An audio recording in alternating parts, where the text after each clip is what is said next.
I feel like, hey baby, this is actually ironically from the chapter When Doves Cry, and I feel like you're a dove right now. Okay, last quick thing.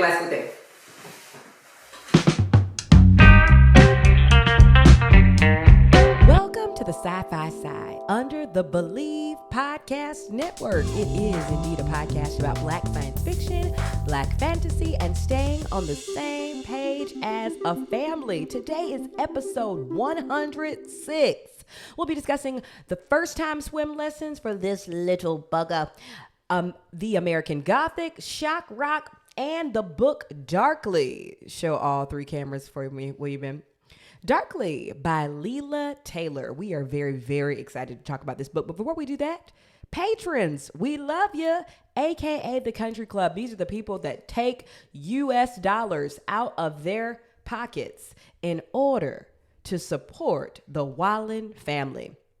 And you too can be one of those incredible patrons. You can find the link to our Patreon in the episode notes. So you can just scroll down at the bottom and you'll see that. A couple of quick patrons that we would love to shout out. Aaliyah Frester, Skater, Erinique Jones, Rana M, Latoya Williams, Brittany, Jasmine, Venice, Connie McNair, Ashley Rivers, Sarady, Tia, Kaylee, Caressa, Shania Armour, and Kendall Washington. We thank you. We're going to keep shouting out those patrons. But oh yes, really quick plug. Ben, please put this in the episode notes.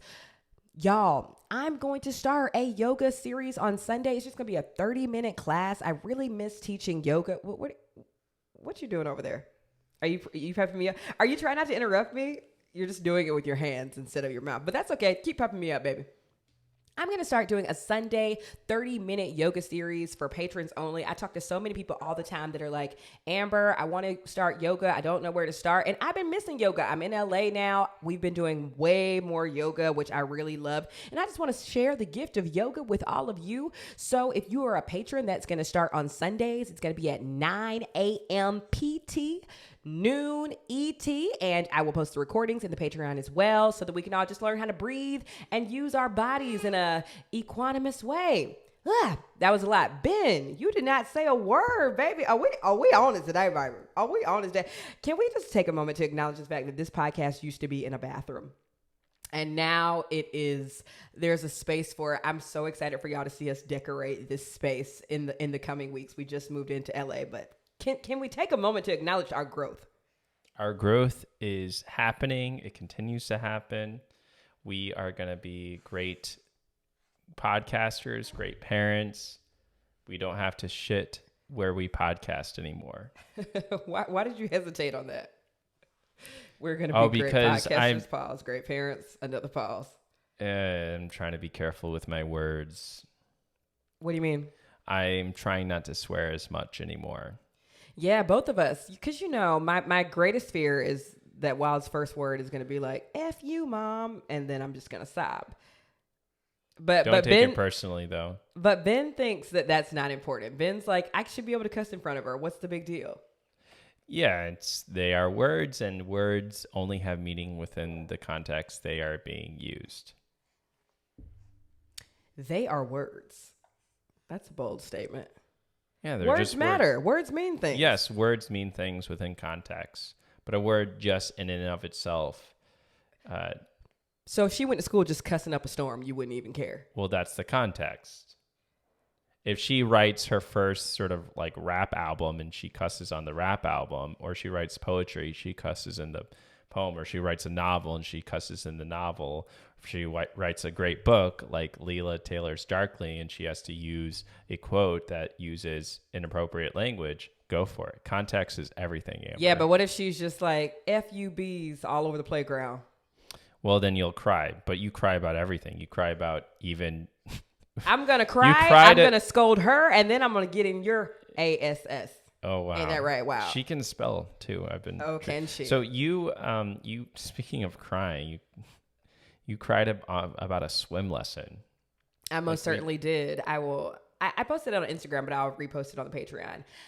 We're just going to send all of our love and good vibes to the Patreon because I'm truly grateful for y'all. But yes, of course I cried. I know that I'm a big crybaby. I think Black people crying in the world is a beautiful thing to see sometimes, especially when it's tears of joy. But I just had a moment where I was watching you and Wild. Wild just started swim lessons on Fridays. And, they only allow one parent in the pool. So obviously Ben dove head first into the waters like the mermaid that he is. And they were just, having these beautiful moments of holding and splashing and kicking and singing. And I just got emotional because it's like, she's just growing so fast. I love you. Yeah. Babies can learn how to swim essentially by the time they're born. And which led me on a wonderful internet rabbit hole of the aquatic ape theory. Have you heard of the aquatic ape theory before me? I have not. I saw this on the outline and was like, what is going on with this? But I'm listening. My mouth's shut. So essentially, the aquatic ape theory suggests that humans evolved near the coast instead of the savanna.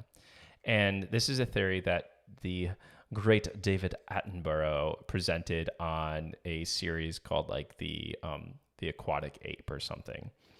And there is no evidence to support this theory. It was first presented in the 70s, and there was lots of reasons based on, the weird hair on our back, the fact that babies can swim when they're born. And so there's a reason to believe it, but there's no evidence to suggest. In fact, most evidence does continue to suggest that humans evolve on the savanna. And this is important, right?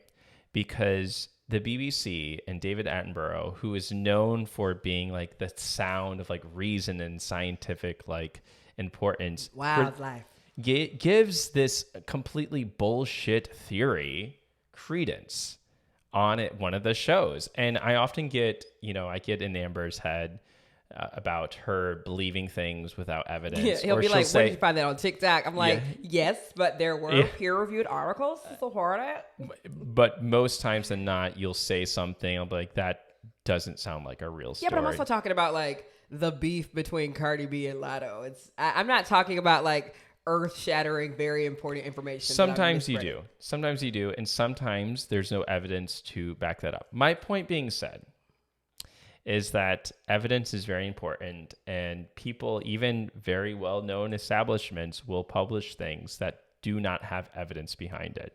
So if you ever find yourself, bamboozled or saying something that you find out later to be untrue, don't worry. The BBC also messed up, and so did the dear old David Attenborough.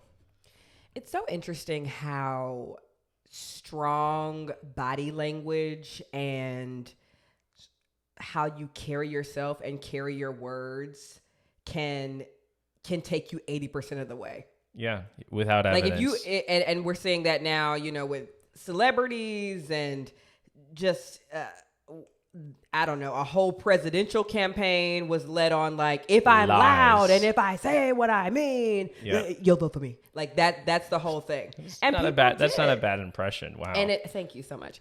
I'm so disturbed by your impression. I have to drink some of your coffee. That was like, ooh. The virus that that's that bald one. We had years. We've heard this man so often that a lot of people, great actors can impersonate. Yes, but the thing is that, because I've done that before. I've been like, I'm going to talk confidently, and I have no idea what I'm talking about. I actually I don't want to say fell victim to this, but the other day I took this yoga class, and this white dude just like confidently walks in, and he's got like very strong body language, and he speaks with authority, and his class was absolutely horrible.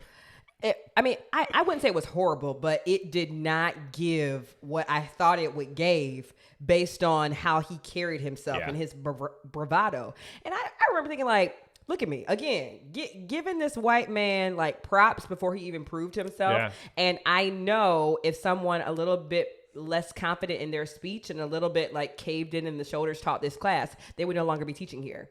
Yeah. But because he carries himself with confidence, he gets to stay on the roster. And I see right through it because, I'm a pretty dope yoga teacher. But I just remember thinking like, wow, if you just say some stuff confidently, like David Attenborough could probably cuss me out. Yeah. But if he said it with, and poise, Amber, you are a cunt in the environment, I would just be like, Yeah, that tracks, which is so insane. So I don't know. I'm just going to continue carrying myself with authority, like I know what I'm talking about on this show and throughout life. And I will just do my due diligence of trying to fact check myself. But sometimes when I don't, I mean, that's what you're for, right? Yes, that is true. And also, I want to leave everyone with a Bible verse because Bible verses are important. Are we leaving? First Thessalonians chapter 5, verse 21 says, test everything, hold fast what is good. Right? I love that Bible verse. Obviously, many Christians don't test anything. They're like follow on faith, which, I have opinions about that. Don't question God. Don't question. But but there is some gems within the Bible. Read the whole thing. Everybody should read the Bible and the Quran and, the Bhagavad Gita and all the religious texts are very important. Bhagavad Gita. And you should also read the Book of Mormon. Mormons do have a lot of power, and it's important to understand their context. Anyway, my point being is that test everything, hold it on to what's good. And I love that verse because it does help you approach everything, even the BBC, with that kind of mindset. Like, to recognize anybody has the potential to provide misinformation, to spread falsehoods, knowingly or unknowingly, and that's super important. So, and it's so bizarre because it's just rampant. Like once something gets off the rails, like you can't take it back. I know we don't really cover a lot of celebrity gossip on this podcast, but when I look stuff up, I hate when these like creators and TikTokers and rappers like immediately take a side on something or spread information because it's like, well, I'll get more specific. That rapper PB and Rock or something. Please look it up. This is me not having all the details, but he recently passed away, and he I don't know. He did not pass away. He was murdered in cold blood at this Roscoe Chicken and Waffles, I think here, and basically like Kodak Black, who's just god awful, but I mean he's a good rapper. People support him. People listen to him. He basically spread a rumor that like this rapper's girlfriend was involved in him being killed.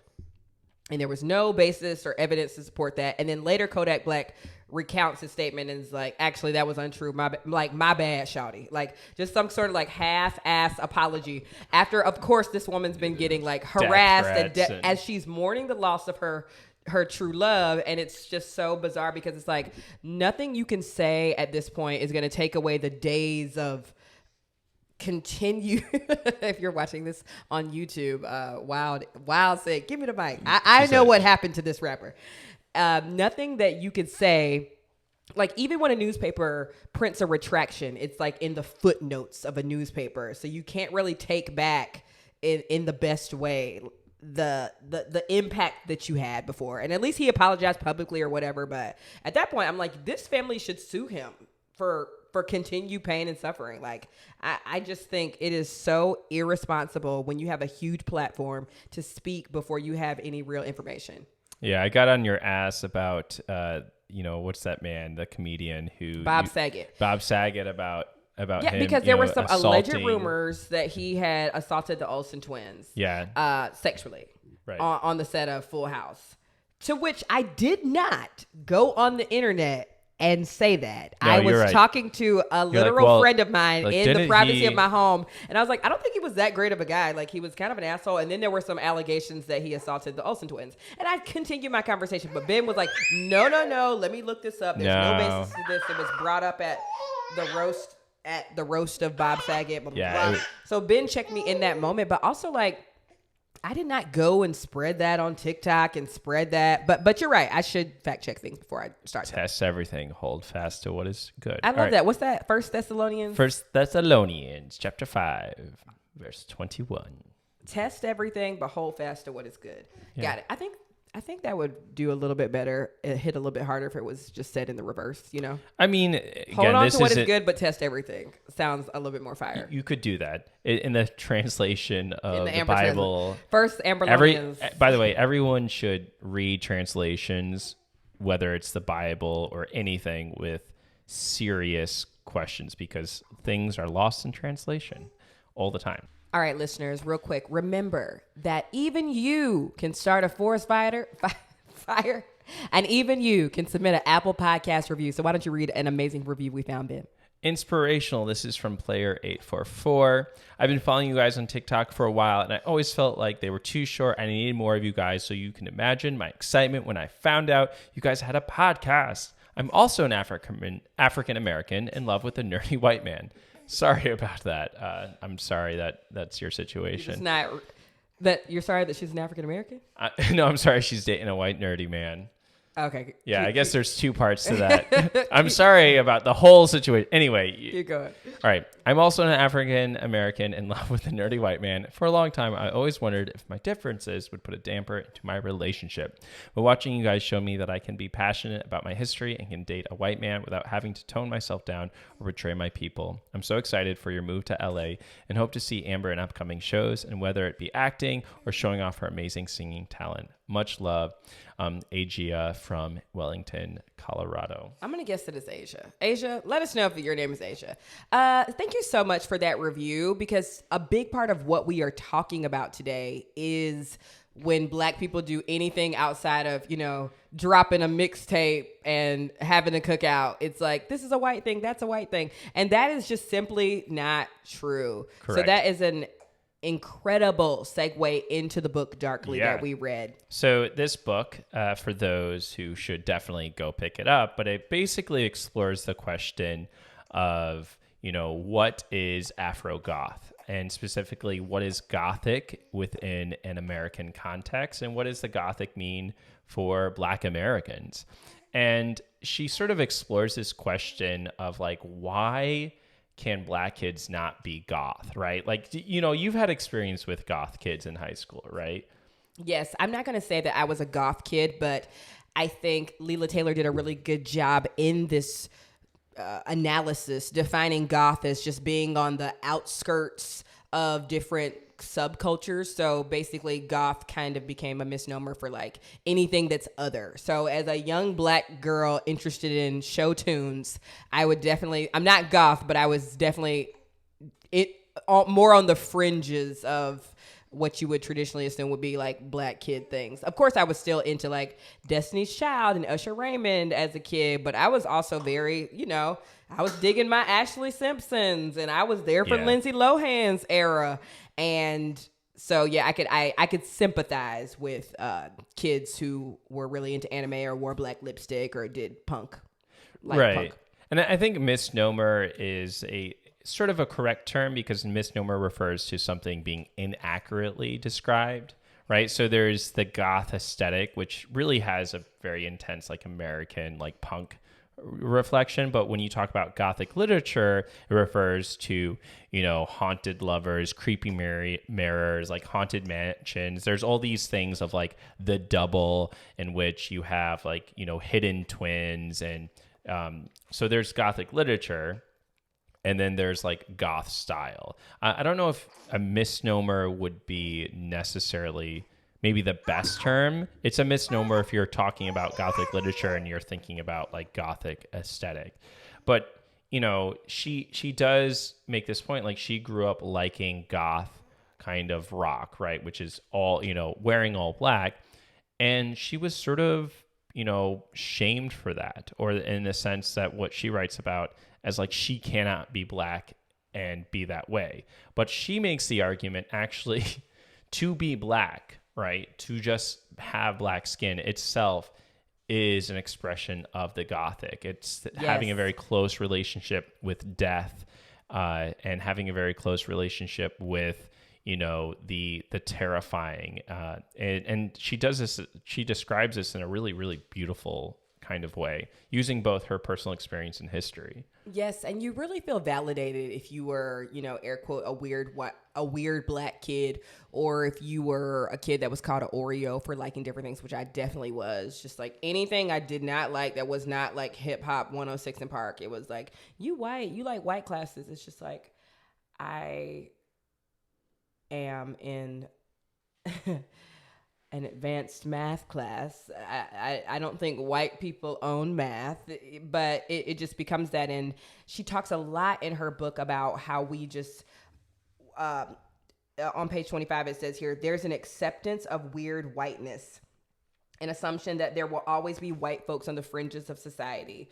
And so that cannot be true of Black people, or this is why people do it to Black kids. And it says here on page 26, because adding an extra layer of oddity on top of an already marginalized group flies in the face of respectability politics and questions the validity of so-called Black authenticity. So it's like, well, we're already weird because we're Black. Well, we're already othered because we're Black. So we can't be othered, but you can be. And so she really talks about why society isn't as accepting of Black goths, and why all of that is BS, which I really, really appreciated, because we didn't have this rhetoric as a kid, but we saw it, right? Like, she talks here about like Erykah Badu and FKA Twigs and Andre 3000. And Zinni Rockland's book, Flowers for the Sea. That is Gothic. That's a Gothic, neo-Gothic book that we covered here. She also like, she takes American history and she points out this like weirdness within it, particularly around Black people. And she has this whole bit where she talks about the 2/5 compromise, which is essentially how our current, political system is based on, where the amount of votes you get, for presidency is based on how many people who live in your state, aka the the Electoral College. And because the southern states didn't really have a lot of people, they wanted to count slaves as people so that they could get more votes in the Electoral College. Therefore, we get the 2/5 compromise that says that you could count every single Black person as a 2/5 of a person, right? And so, again, this is a great example of why the Electoral College is based in a racist ideology.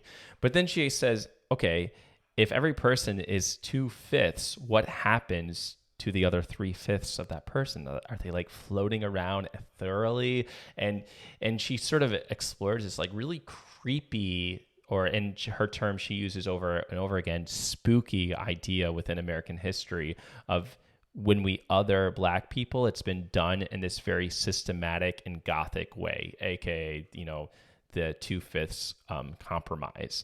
And I think her redefining of like spooky is so great. She talks about Get Out, right? Where for the American Gothic, it's not the haunted mansion, it's the suburbs, right? Like that, that opening scene where like Keith Stanfield is like walking down the street. He's like, "Ooh, it's spooky out here." Yeah. And you're like, "Oh, wait, what? Like, it's not the haunted mansion.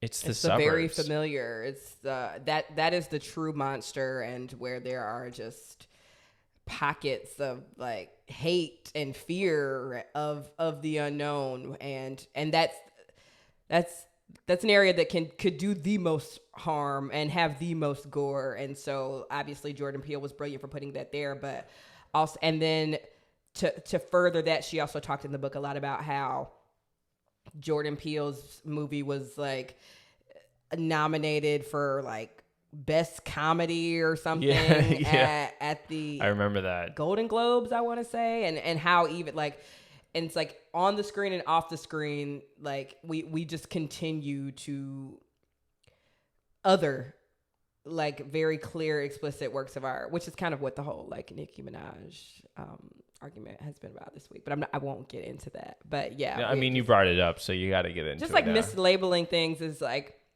this is just like a hair short. Like Nicki Minaj has yet to win a Grammy, and she released a song recently, and that's like very explicitly and clearly rap. I'm not a barb. I'm not like, I like Nicki Minaj. I think she's talented, but she can just be very, very messy. But like when we talk about the music, this song was very, very clearly rap, and it's being nominated as like a pop album a pop song for the Grammys, and it's kind of just like, why is this happening? Like this is exactly what it is. And so going back to the Jordan Peele argument, Jordan Peele was like, this isn't even a horror movie. It's low-key a documentary.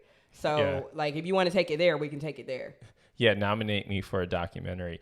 Or the other thing that she points out is that the relationship with Black Americans with death is a little bit more intimate, and death is so critical for the Gothic aesthetic, thinking about death, writing about death. Mm-hmm. And something that I want to do with you, actually, Amber, is like plan our own funeral. Yes, we got this there was a part, I cannot remember what page it was on, but like Ben said, they were talking about death in the book. And this one woman on Pinterest a long time ago, I will definitely go back and find her name and all of that. But this one woman on Pinterest decided to basically make like a pin board planning her own death. And she said something to the effect of like, well, I don't know if I'll ever get married, but I do know that I will die one day. And so I want to just like go ahead and plan that celebration of life, which is actually super cool. I guess like some people would cringe at the thought, but are you asking me to plan my own funeral right now? Like, what would be some key elements of it? Yeah. What do you want? Absolutely. Obviously, I've been thinking a little bit about this. So, one thing Look that at you I being know, goth. I am Goth very Amber. goth. I haven't decided yet on what colors I want people to wear, like black versus white or anything like that. But I do know Purple. that I do not want a funeral. I feel like I've told you this before. I want some sort of party, and I need a karaoke element to that party, okay? It can be songs that reminded you of Amber. It can be just like anthems, but I just want one huge like singing party. I want there to be like plants everywhere. Like have it at some sort of conservatory or something. Yeah. I do not want a eulogy from some preacher I definitely did not know. I want someone to host an MC. I want there to be some drag queens there, and I want karaoke to be involved. And then obviously there can be like a huge portrait of me. Maybe I'm naked in the portrait, maybe not. Maybe it was painted. I'm not sure, but there needs to be a performance element to my funeral. Now you go. Oh yeah, I want to be hiked up Mount Everest and then sort of I'm burned, so like hire somebody to climb Mount Everest and then just shake me out all over. And I want all my organs to be either donated, like how they freeze dry organs, and you can go to the Museum of Science and Industry in Chicago and you can see these people's organs that are just spread out. It's almost like freeze dried fruit is like the best way, and it's sort of in this glass. So I want to be organed, donated, and then the rest of me just burned and spread out, or like maybe fertilized. Like if we have a garden with a backyard, put and fertilized in the garden, so I can go back and sort of provide nutrients for the worms or whoever needs them. All right, I'm with you with your remains being scattered in the garden. I'm with you with your organs being donated. But whom will be hiking up Mount Everest you can hire to scatter your ashes? Well, I guess I just need a plan to die before you. People climb Mount Everest all the time, so you just be like, hey, carry this little extra like bag. I mean, it doesn't have to be a lot of me. Just put it in a tiny bag or even just a little capsule. I just want some of me to make it up to Mount Everest at some point in my life. That's, it's the tallest mountain in the world. Maybe, I don't know. I mean, I'm too out of shape for that, but maybe we could just try to climb it while you're alive. No, like we don't have that capability. But we have it in death. Yes, I think so. I have a better chance of climbing Mount Everest in death with like parts of my ashes. But yeah, so. I mean, this makes it a little bit easier to talk about because, you've tried to get like insurance paperwork and stuff together before like what we leave to wild and stuff. And I'm kind of like, why are we talking about this? Yeah, you've also cried about that. Or like you take life insurance on both the baby and yourself. And it's important to embrace these kinds of things that people, these fringe ideas, like whether it's, terror, murder, your own death, and really approach that and reflect on that. One of the, and a lot of people don't want to think about these things. People don't want to think about death. And a big part of, the American Gothic that comes up is music. She writes a lot about music in Darkly. And one of the again, on the more depressing note, she writes about the story of Strange Fruit and how Billie Holiday was repeatedly told, like, do not play this. Like, do not sing this song. Do not perform this song. But the Strange Fruit is a Gothic song. And it's this combination of both a beauty of Billie Holiday's bringing her incredible voice with the terror of the lynchings that were happening. Can I just read for a second the scene? Yeah. Because it's not even just it's not even the power of Billie Holiday's words, and it's not even just her beauty and her voice. Whenever this song was sang and the band played it, it was an entire experience. And I would love, not to be all Beyonce about it, but I really love when we as a culture decide to like play this song in the purest form that it was meant to be, like no phones out, no whatever. So I'm just going to read for you the scene that Leila Taylor set that would happen when this song was sang at Cafe Society nightclub in New York. Okay, so this is on page 139 if you get this book. Again, so good. The story goes that when she finished singing, the crowd was dead silent until one person began hesitant clapping. In my head, I see the classic slow clap, clap, clap as a single brave person rises slowly to their feet in ovation. Then a few more join in, and then a few more, and the applause grow and grow. The song would become her signature, and her performances were legendary. She always closed her set with Strange Fruit. It was the last song of the night.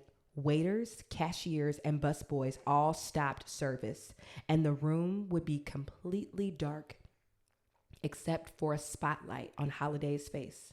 At the Birdland nightclub in New York City. I don't know how to pronounce this word. The Mater confiscated all. So somebody confiscated all cigarettes before she started singing, so there wouldn't be any extra light. When she finished, the spotlight went out. She walked off the stage and never went back to take a bow.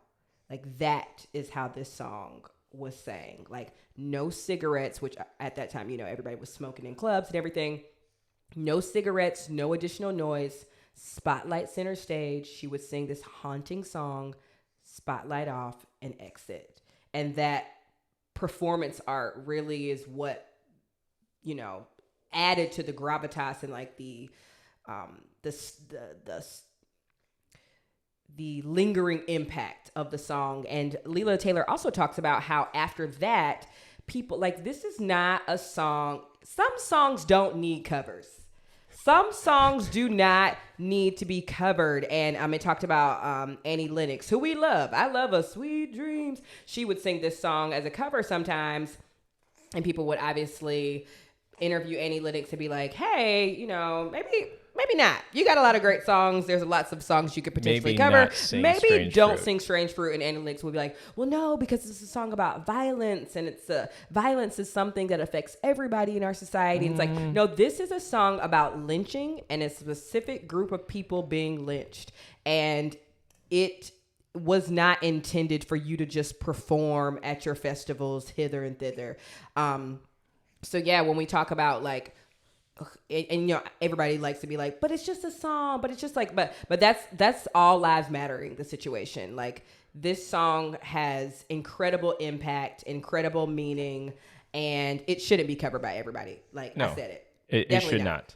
Well, I think this is just a very classic example of someone trying to take music and like make it about them, right? Correct. Like, or just taking anything out of context. Like it's just hair. What's the big deal? It's like, well, like these locks and a black person's lock journey is very essential to their culture. Like, so it's not just hair. It's not just a hijab. It's not just words. Like these things have meaning. Or I should say more of like someone seeing something very cool. Like the way Billie Holiday sings this song is romantic, cool, and also terrifying and haunting. And I think people hear that, they're like, I want to be part of that too. I want to see that and join into that too. But the thing is that when Leila Taylor points this out, is that when white people do that with black people things, there's really not a consequence to that so much, right? Where a black person might attempt to adapt, you know, a white cultural kind of thing, whether it be like Gothic literature or the Gothic aesthetic, and then they're told you cannot do that. Well, the reality also is that like Billie Holiday was also prosecuted, you know, the United States versus Billie Holiday. like they literally were trying to accuse her of inciting a riot with this song. So it's like there were consequences for Billie Holiday singing the song. So how dare you just try to like play this as the closing song at your festival and chop it up to like, yeah, but it's just about violence, which is something we can all relate to. Like, it is not. Like, no. Black people were lynched, and then there were postcards that you could get at those lynchings to commemorate your experience, like souvenirs. You would collect. So I don't want to hear that this is just about violence. It ain't. It ain't. Also, one of the things on the topic of music is that she sort of gives great context for the guy who sang the song, I Put a Spell on You, Screamin' Jay Hawkins. Right. And I did not know this, but he was the inventor of shock rock. So think of like Alice Cooper or, Ozzy Osbourne biting, the head off of a pigeon, or Rob Zombie, who just did these really weird, gothic, terrifying things. Screamin' Jay Hawkins was the first motherfucker to do that, and he was a black man. And so Alice Cooper, Rob Zombie, that has often been portrayed as this is for white kid music. But no, the start of this is a black man. And again, she constantly goes back to saying like, hey, to be black is to be goth. To be goth is to embrace the black. And so as both an aesthetic, but also as a way of approaching the world, seeing the darkness and this, and not in a bad way. She never associates darkness as evil, right? It's something of beauty. Screaming Jay Hawkins. Speaking of embracing the black, I cannot put this book down. I wanted to point out a scene in the book where she talked about preferring black to African American, not to like drag the person who wrote a review because they called themselves African American, but I too have always preferred black. And I remember me and some other, could you find what page it's on? I thought I put like the page numbers in that outline I sent you, but I don't see them. But I too prefer being called black to African American because like she talks about a little bit in the book that, you know what? Let me just say it in her words. But I remember feeling that way when the term BIPOC started to become popular. Because it feels just today. It seems like today. Are you okay? It seems like people are afraid to say black. Like black is not offensive to me. I know some people prefer African American, but I like the word black. I like being black. I'm proud of black culture. So I remember when BIPOC became a thing, which is like black indigenous people of color. I think it's like black, indigenous, people. Can you look that up before I do exactly what I was talking about at the beginning of the show? But I think that term, right, was meant to specify like and include indigenous people or black and indigenous people. Black, indigenous, and people of color. So it's trying to fuse everybody together who are non-white. So it's demonstrating solidarity between communities of color. So the intention of BIPOC was to make it very distinct, because sometimes when we talk about people of color, we loop all people of color in. And the reality is there is a spectrum of like the Asian experiences versus the black experience. And before, people were just like, well, people of color, all of y'all. And it's like, we have faced very different instances and levels of racism within the American context. Within America, exactly. So like black and indigenous people being first, black, indigenous, and then people of color. People of color. Right. Instead of just chopping it all up to like, well, all people of color suffer from blank. It's like there's levels to this, Mike. Yeah. So, and I'm not saying obviously like stop Asian hate, and there are tons of different movements that have happened. But when we talk about like the varying levels of like Africans being enslaved in the United States, y'all know what I'm talking about. So that term was created to make those distinctions, but it has then in turn done the very thing that it meant to do. It ends up looping everybody together. So like you go to the BIPOC shelf, right? Yeah. And like I remember it's a marketing right. scheme, yeah, basically, is. to And sell books. It's like or to how, sell... yeah, are you keeping up to date with the new terms and stuff? And I remember one time, one of my like white passing Puerto Rican coworkers being like, well, I'm BIPOC. And I was like, no, you're not. And she's like, well, it says Black, Indigenous, and people of color. I'm the people of color part. I was like, then why wouldn't you just call yourself a person of color? She's like, well, the term is black. And then we were both just like, let's just go get some ice cream. Like like we should just say, I should just say I'm Black, and you should just say you're Puerto Rican. Like we're cool. I know, but again, this all comes down to like white supremacy, because if Right. she's Puerto Rican, she probably has Black ancestry. Because Correct. Because stolen Africans. Yes, but the were looping taken. together of everybody Yeah, in this term it- didn't help the people in the term or the people out of it. It Well, helps, for me, it in helps, my opinion. it In helps my opinion, sell I'll say. books. Correct. So this is what Leila Taylor said. Page 95. I prefer Black to African American. The latter excludes others of the diaspora living in America and has connotations associated with the descendants of slaves brought here from Africa. Not all Black people were slaves, and not all Black people in America came from Africa. There's also a formality to it that smacks of the classification efforts in the 18th century. While Black people have fought hard and are still fighting to be seen as American, the moniker rings false to me. It's like trying too hard, the moniker African American.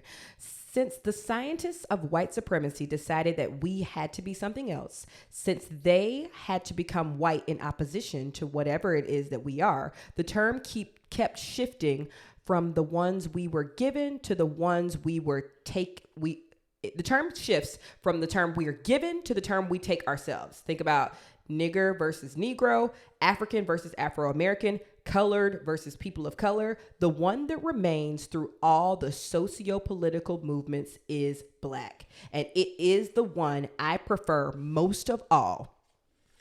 And the reasons why I love the color Black. She talks about that. Oh, let me keep going because she's preaching right here. Black, right? It's clean, direct. There is nothing indecisive about Black. Black is. It's strong, like I hope to be, and a bit aloof, like I sometimes am. I prefer Black because Black contains multitudes, because it is everything and it is nothing, which is like, mic drop. Yeah.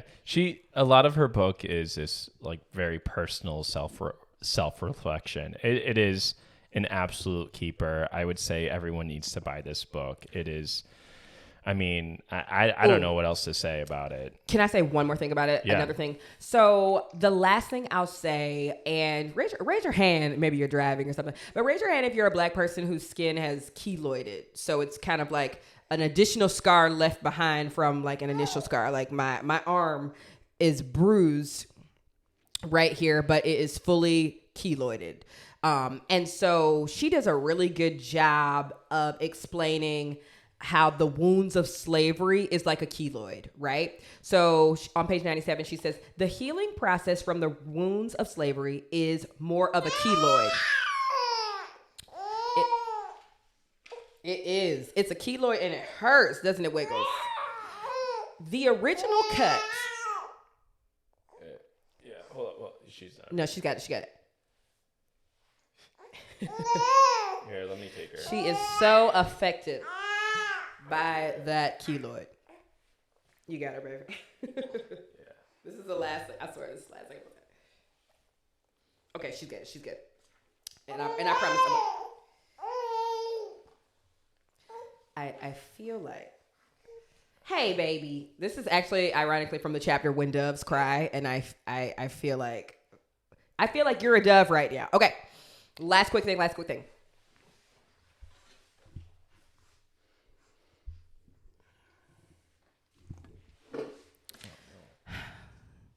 The healing process from the wounds of slavery is more of a keloid to me.